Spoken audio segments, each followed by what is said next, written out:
안녕하십니까. 존경하는 김민수 목사님께서 목회하시는 한남교회 70주년 행사에 숟가락을 얹을 수 있게 돼서 영광으로 생각합니다. 이곳을 오기 위해서 내비게이션을 찾아보고 여기까지 왔습니다. 마찬가지로 우리가 성경에서 어떤 인물을 공부할 때 그 인물의 좌표부터 찍고 시작하는 게 좋을 것 같습니다. 이 창세기에서 제일 긴 분량으로 아브라함과 요셉이 있습니다. 이 두 사람의 이야기가 각각 14장씩 구성되어 있습니다. 이스라엘이 이집트에서 400년을 살고 모세와 함께 출애굽을 할 때 그 400년 동안에 살았던 사람 중에서 유일하게 요셉의 유고를 수습해서 모세가 출애굽을 했습니다. 이 한 가지만으로도 구약 성경에서 요셉의 위치가 어떠함을 우리는 짐작할 수 있습니다. 현대로 보면요, 노벨 문학상을 받은 토마스 만이라는 작가가 요셉과 그의 형제들이라는 장편 소설을 썼습니다. 우리말로 6권, 3,000페이지가 넘는 분량의 책인데, 이 책을 히틀러가 집권을 한 때로부터 나치 정권이 무너지는 그 시점까지 주거하고 썼습니다. 그 쓰는 동안 독일 사람인데도 자기 국가에서 추방당했고 모든 재산을 압류당했고 수배령이 떨어져서 외국을 떠돌면서 이 책을 썼습니다. 이 세 가지를 통해서 우리는 요셉이라는 인물이 구약 성경에서 그리고 오늘에 이르기까지 어느 위치에서 어떤 역할을 했는지 짐작할 수 있습니다. 요셉의 이야기는 창세기, 구약 성경 전체에서 유래를 찾을 수 없을 정도로 특이합니다. 하나님이 요셉 평생에 단 한 번도 모습을 드러내지 않았습니다. 여러분 믿어지십니까?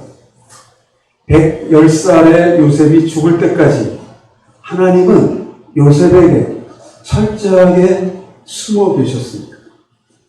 우리가 모두 알고 있듯이 하나님은 아브라함, 이삭, 야곱에게 위기가 닥칠 때마다 만나 주셨습니다. 아브라함에게는 12번, 야곱에게 9번, 이삭에게 3번이나 꿈, 환상, 음성으로 이들을 찾아주셨습니다. 그런데 어찌된 일인지 하나님은 요셉에게 평생 그 어떤 말씀도, 환상도, 꿈도, 음성도 들려주신 적이 없습니다. 이것이 요셉 이야기가 구약의 그 어떤 인물 이야기와도 다른 첫 번째 내용입니다. 이제 요셉 이야기의 두 번째 특징을 살펴봅니다. 요셉의 이야기에는 신앙적인 표현이 거의 없습니다. 창세기 37장부터 50장을 아무리 살펴도 요셉이 기도했다는 내용은 없습니다. 요셉은 아브라함, 이삭, 야곱처럼 가는 곳마다 하나님을 위한 단을 쌓지도 않았습니다.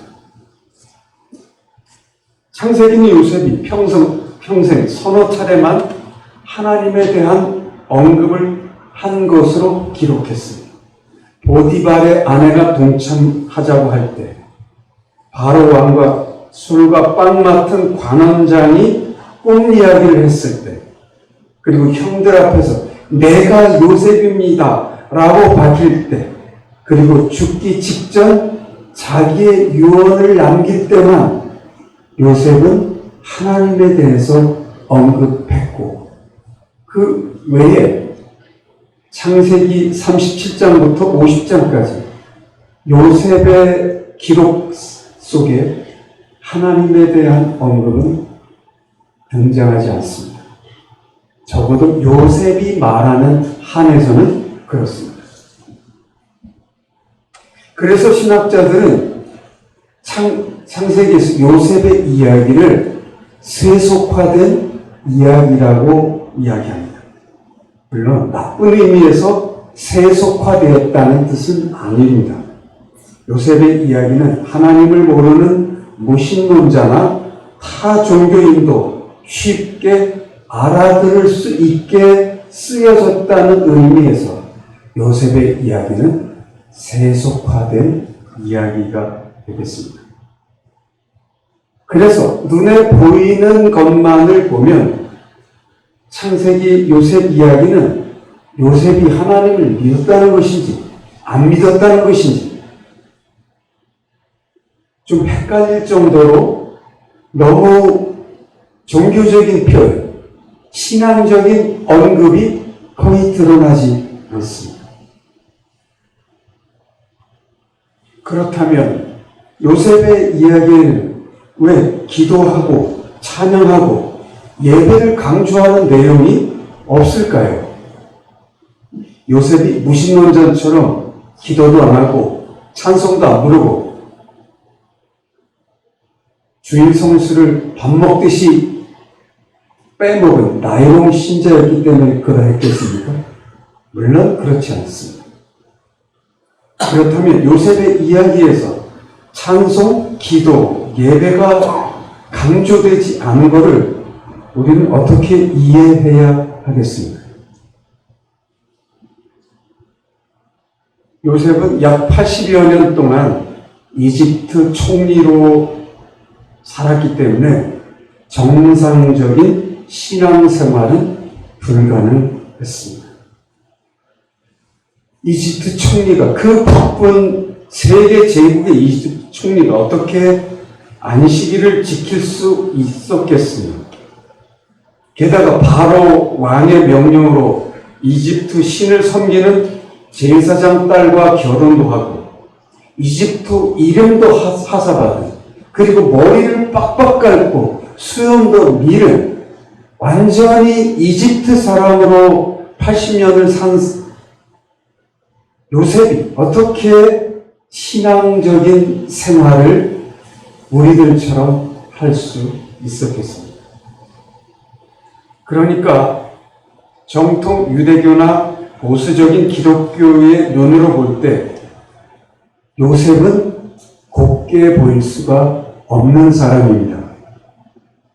요셉이 주일 성수를 못하고 수요 예배나 금요 철야에 빠진다고 우리식으로 표현하면 교회 생활을 이렇게 했는데 하나님은 요셉을 어떻게 보셨을까?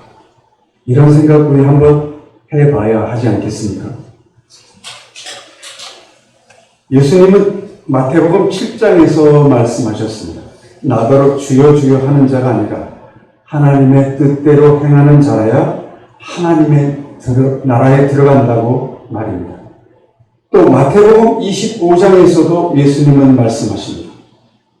주님의 이름으로 귀신을 쫓아내거나 전도를 잘하거나 교회 안 빠지거나 11조를 잘하는 등등의 신앙생활만으로는 천국에 들어갈 수 없다고 말합니다.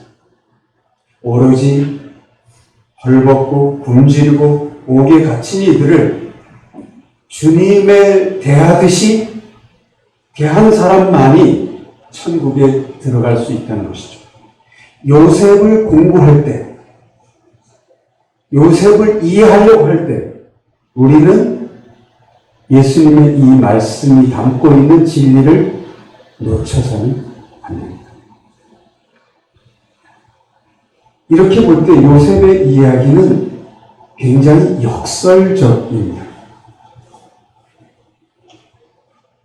여러분, 아브라함, 이삭, 야곱은 하나님께서 위기 때마다 꿈으로, 환상으로 음성을 들려주시는 다양한 방법으로 그들을 만나주시고 경고해 주시고 약속해 주신 것을 우리는 알고 있습니다.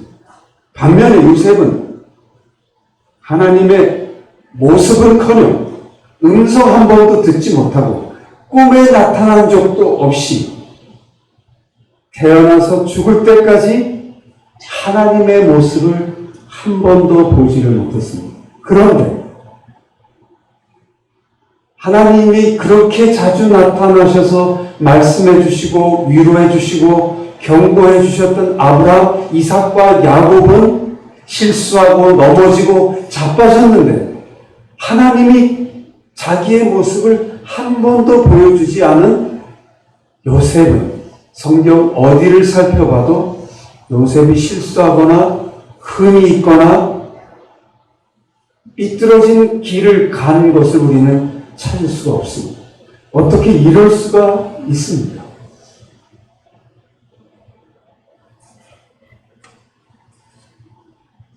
요셉의 이야기는 우리에게 참 많은 이야기를 해줍니다. 지금 당장 하나님의 뜻이 무엇인지를 알지 못하고 내가 가야 할 길이 어딘지를 알지 못한다 할지라도 요셉처럼 사는 사람은 실패하지 않고 넘어지지 않고 흐트러지지 않고 자기의 길을 갈 수가 있습니다. 내 눈에 아무것도 보이지 않지만 하나님의 뜻이 어디에 있는지 내가 어떤 길로 가야 하는지 요셉은 알지 못했지만 뚜벅뚜벅 하나님 17살 이전에 배운 그 알량한 성경 지식, 하나님에 대한 지식만을 가지고도 그는 성공할 수 있었습니다.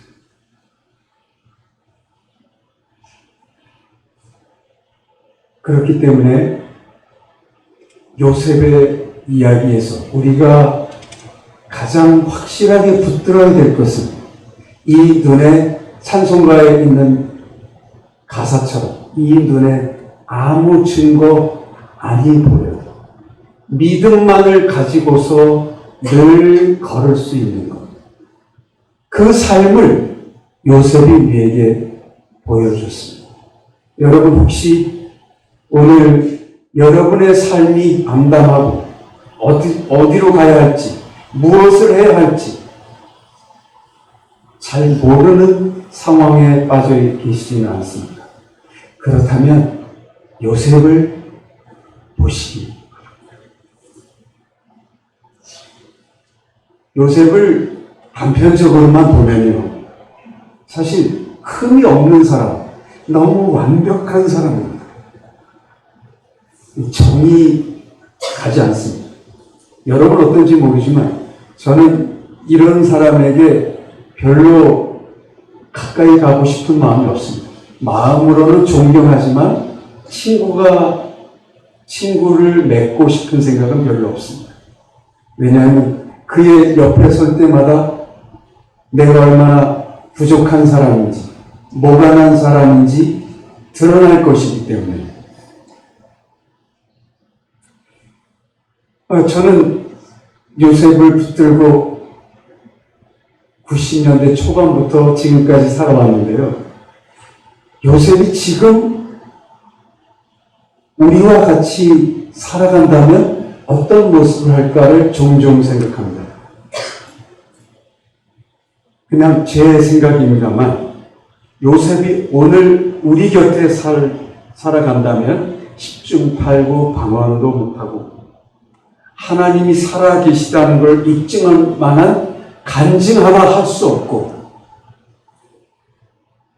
환상을 보거나 하나님의 음성을 들은 적도 없고 하나님이 죽을 병을 고쳐주었다는 간증도 할 수 없는 그저 그러한 신앙인으로 보였지 싶습니다. 그런데 말입니다. 하나님을 단 한 번도 만난 확실한 사인이 없는 이 요셉이 절체절명 위기의 순간에, 그러니까 술과 빵을 담당한 이집트 고위 관리의 꿈 이야기를 들었을 때 당장 답을 내놓아야 하는 그 상황에서 요셉은 전혀 쫄지 않습니다. 창세기 40장에서 요셉은 빵 맡은 고위 관리에게 하나님께서 당신의 꿈에 대해서 이렇게 해석해 주십니다 라면서 소름 끼치는 얘기를 합니다. 창세기 40장 19절을 제가 읽습니다. 지금부터 사흘 안에 바로가 당신의 머리를 들고 당신을 나무에 달리니 새들의 당신의 고기를 뜯어 먹으리라. 만약에 요셉의 확신과 달리 3일 뒤 빵 굽는 고위 관리가 죽지 않는다면 요셉은 어떻게 되는 것입니까? 죽은 목숨이겠죠. 요셉은 그걸 알았지만 입술은 떨려도 하나님의 뜻을 토시 하나 틀리지 않고 그대로 정했습니다. 창세기 41장에서 요셉은 숨이 막힐 정도로 극적입니다. 입 한 번 함부로 놀렸다가는 목숨을 부지할 수 없는 대이집트 제국의 왕 앞에 요셉은 아무런 준비도 없이 끌려 나왔습니다. 이미 이집트의 모든 술사들이 왕의 꿈을 해몽하지 못해서 왕은 극도로 심기가 불편한 상황이었습니다.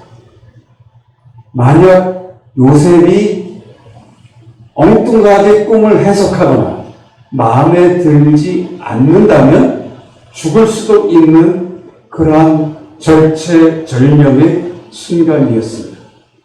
그런데 요셉은 하나님의 뜻은 이러합니다.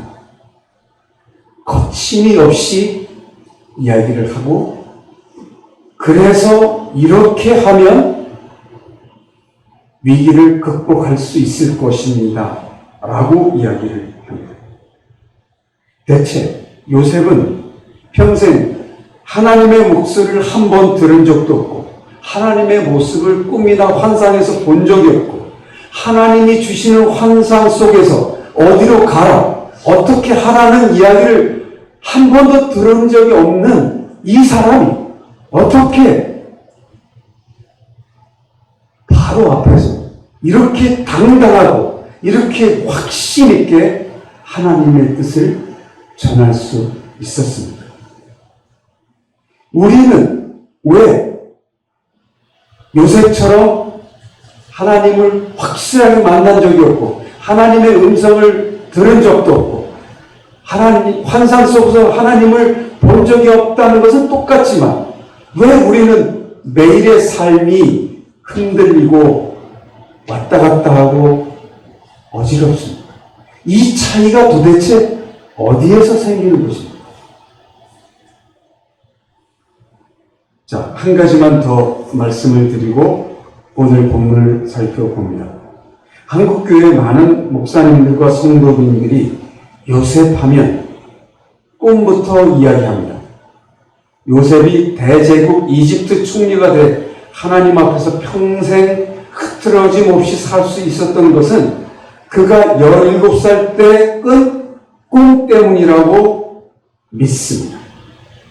근데 그게 정말 하나님의 말씀에 틀림이 없는 뜻입니까? 그 해석이 맞는 것입니까? 저는 그렇지 않다고 확신합니다. 첫째, 창세기 37장이 소개하는 요셉의 꿈에는 하나님이 나오지 않습니다. 하나님은 요셉의 꿈 속에서는 물론 그가 깨고 난 이후에 평생을 살 동안 그 꿈을 해몽해 준 적이 없습니다. 둘째, 요셉은 자기가 꾼 꿈에 대해서 형들과 아버지 앞에서 사실만을 얘기했습니다.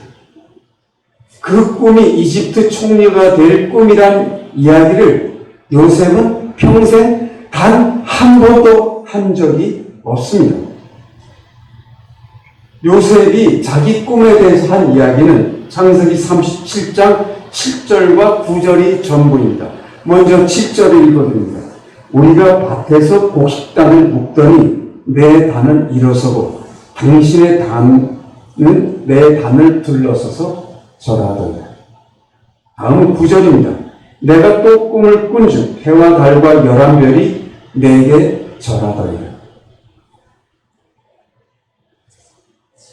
요셉의 꿈에서 중요한 세 번째는 요셉은 꿈을 해몽하지 않았고 형들과 아버지가 그 꿈의 의미를 해몽했습니다. 요셉의 첫 번째 꿈 이야기를 듣고 형들은 이렇게 말합니다. 37장 8절입니다. 내가 참으로 우리의 왕이 되겠느냐? 참으로 우리를 다스리겠느냐? 두 번째 꿈을 꾸고 다시 그 꿈 이야기를 하자 형들은 또 이렇게 얘기합니다. 37장 10절입니다. 나와 내 어머니와 내 형들이 참으로 가서 땅에 엎드려 내게 절하겠느냐?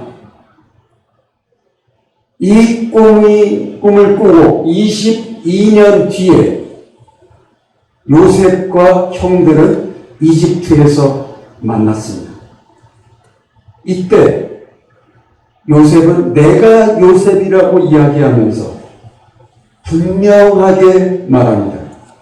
형들이 나를 노예로 팔았기 때문이 아니라 이스라엘과 전 세계를 구원하기 위해서 하나님이 나를 이곳으로 보내셨습니다.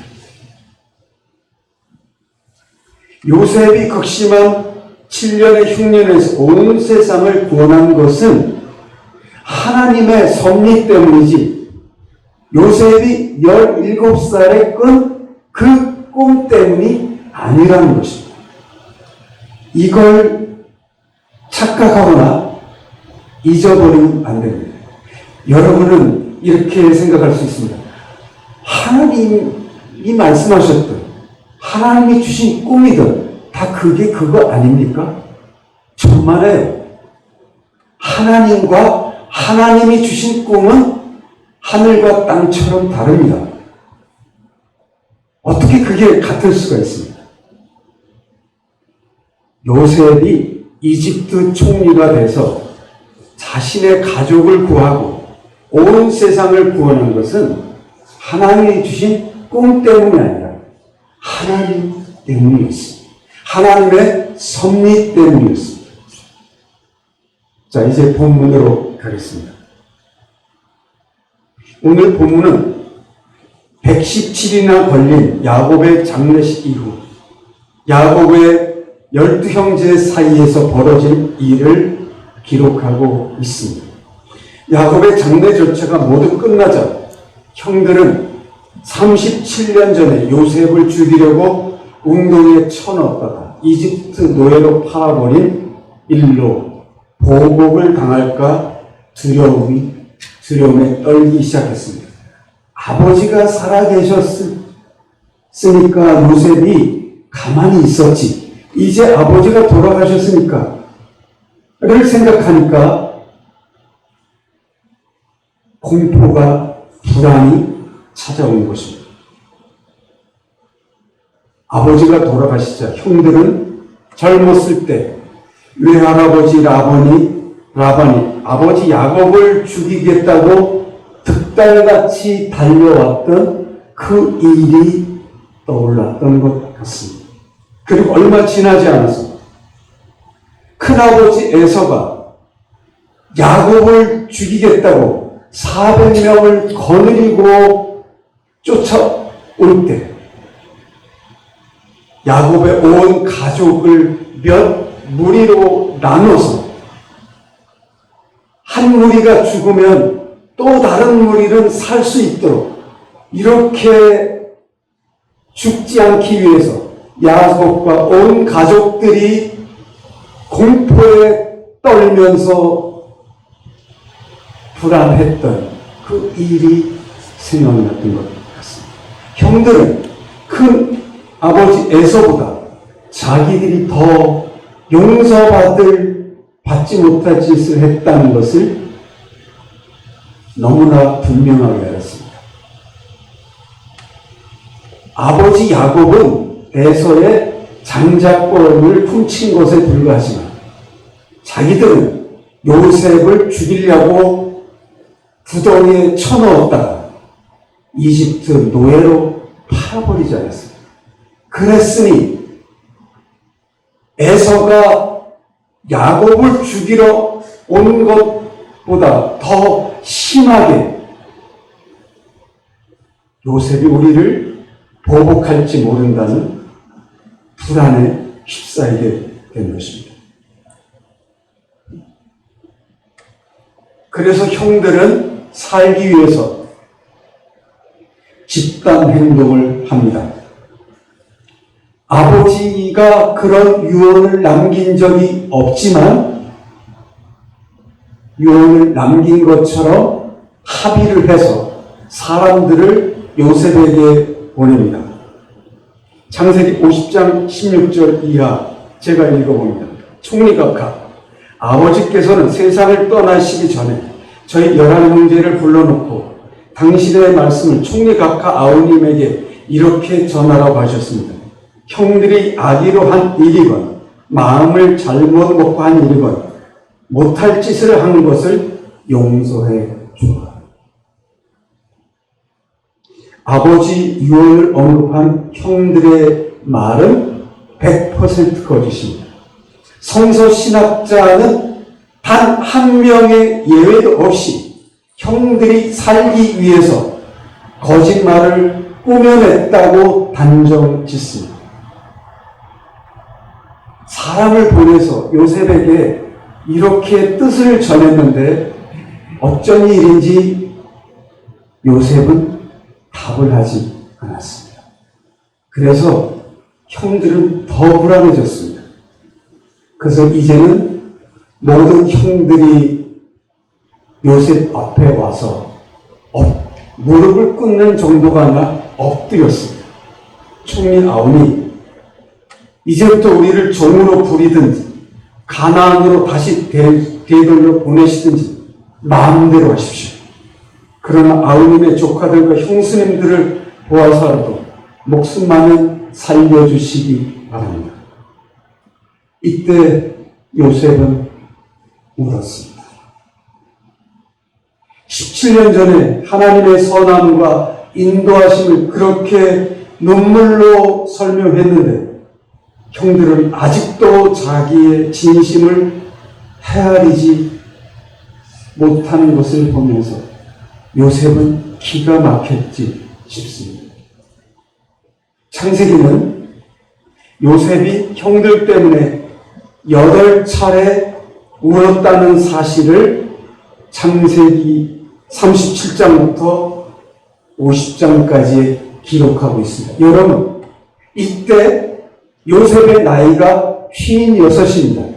56살의 요셉이라는 한 남자가 이집트의 총리가 울었다를 8번이나 기록했다는 것. 이거는 단순한 일이 아닙니다. 어떤 한 사람이 8번을 같은 이유로 울었다? 그런데 말이죠. 여러분, 요셉의 울음은 창세기가 기록하고 있는 요셉의 울음은 중간만 딱 잘라 보여주십니다. 그러니까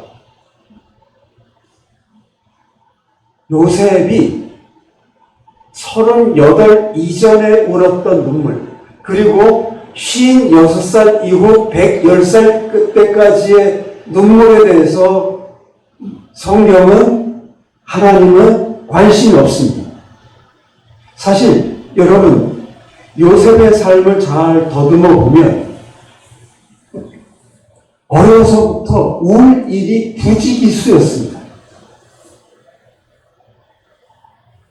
6살의 요셉은 어머니를 잃었습니다. 그 무렵에 아버지는 천사와 씨름을 하다가 불구자가 되셨습니다. 큰 아버지가 아버지를 죽이겠다고 수백 명을 거느리고 출동하는 일을 요셉도 봤습니다. 비록 6살이었지만. 그리고 얼마 지나지 않아서 배다른 누나 디나가 성폭행 당한 것도 옆에서 봤습니다. 그 일로 형들이 한 마을의 남자들을 모조리 죽인 것도 보았습니다. 그런데 창세기는 이런 일을 겪으면서 무서워 울든 슬퍼서 울든 억울해서 울든 요셉이 울었을 것 같은데, 요셉 성경은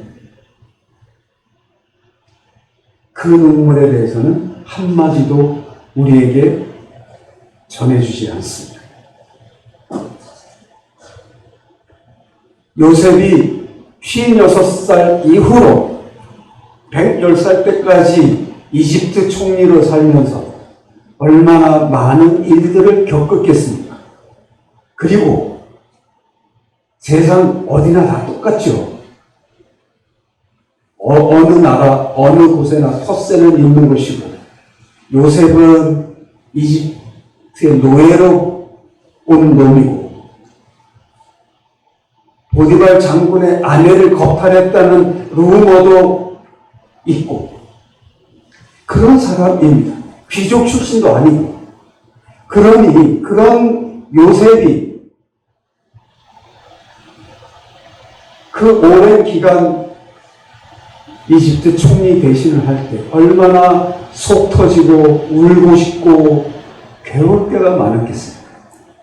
성경은 그럼에도 불구하고 요셉이 그런 일로 우는 일을 한마디도 기록하지 않습니다. 이렇게 본다면 한 남자가 8번을 울었다는 것도 범상치 않지만 그 눈물이 형들과 관련해서만 울은 것이라는 이 기록은 허투루 볼 수가 없습니다. 왜? 창세기 저자, 왜? 하나님은 요셉이 형들을 위해서 울었던 그 8번의 일을 이렇게 기록한 것일까요?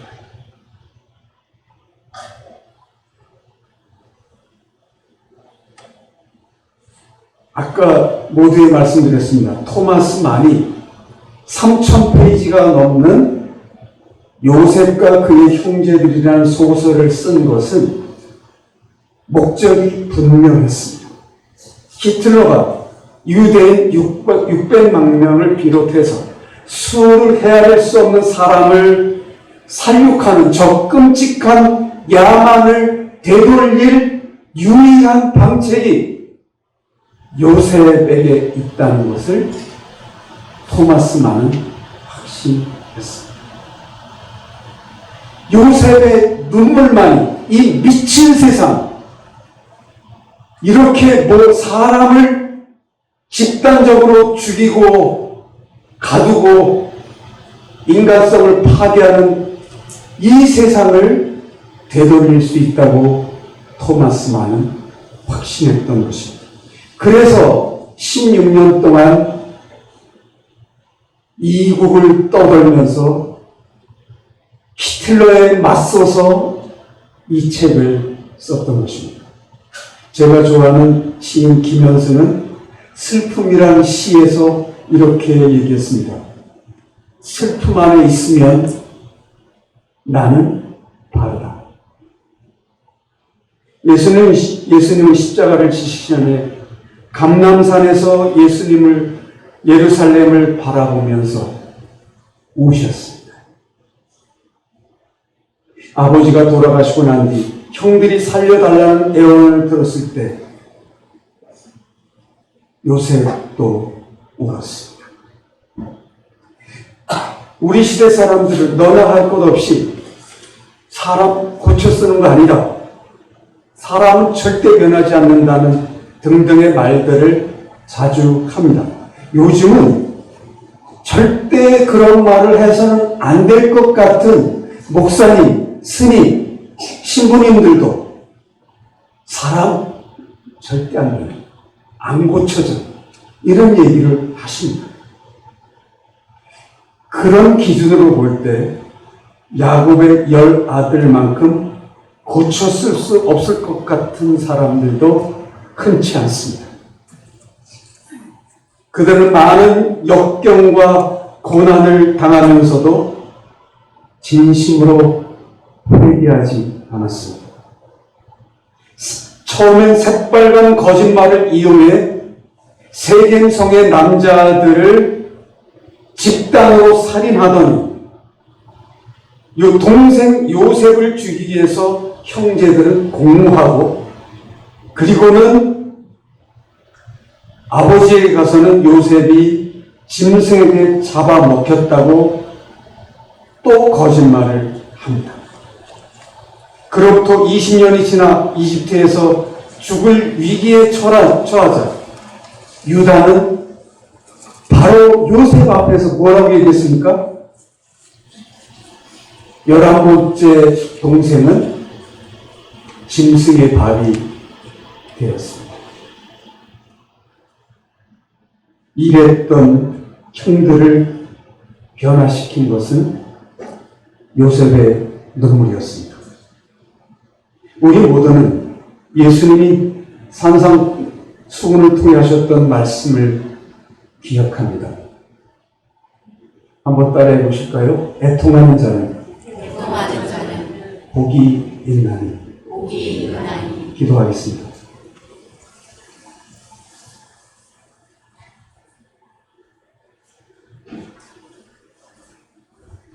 오늘 저희가 창세기가 요셉이 형